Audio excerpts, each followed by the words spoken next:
voice? Like, what's the meaning behind that? I'd like to understand what that means. Okay. Those questions I'm going to let the event planner respond to.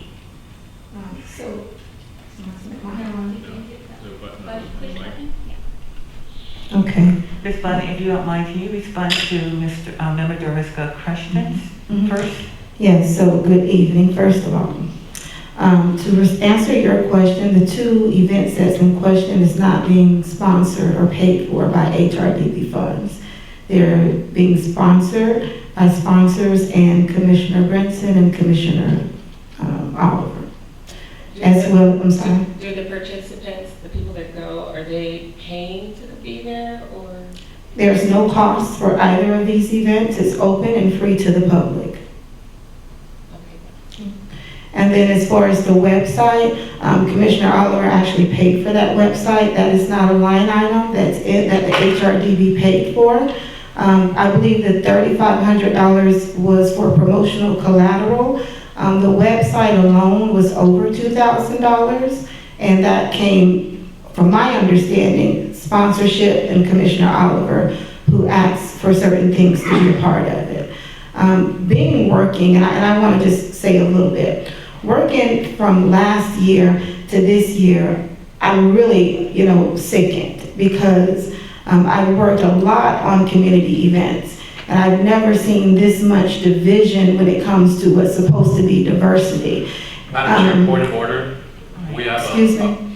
Excuse me, I'm sorry. I made a point of order. Point of order. We have a motion and a second on the floor. Okay. I have a question for her.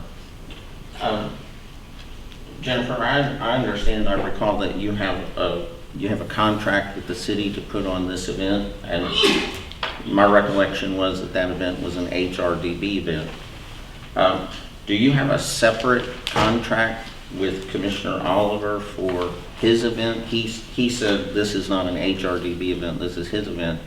Do you have a separate contract with him for this? Well, the actually, contract you have with us for the HRDB? Actually, I don't have a contract in hand from the city on what I can and can't do. So again, this is why I say as the event coordinator, it's very sickening because I feel like I'm being pulled and talked to by everyone.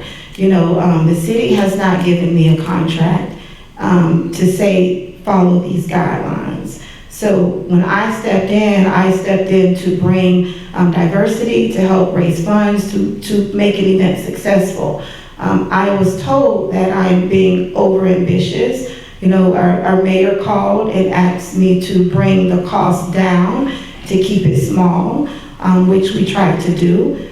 Within doing that, I've had several individuals, including the commissioners, reach out to me and say, how can you open areas back up to make it where we would hope to have a bigger turnout than any other past events? So this is kind of what frustrates me as a person that has given a lot of time on working on this event since last year. And to be 30 days out, I feel like it's being handicapped to be successful. That's going to bring diversity and education and healing to the city. So my question is, are we all on the same team of wanting the same thing for the Unity event? Because the other events bring that. It brings unity, it brings healing. I'm speaking directly with the descendants that are excited about the mix and mingle. They say they never come and be able to talk to people.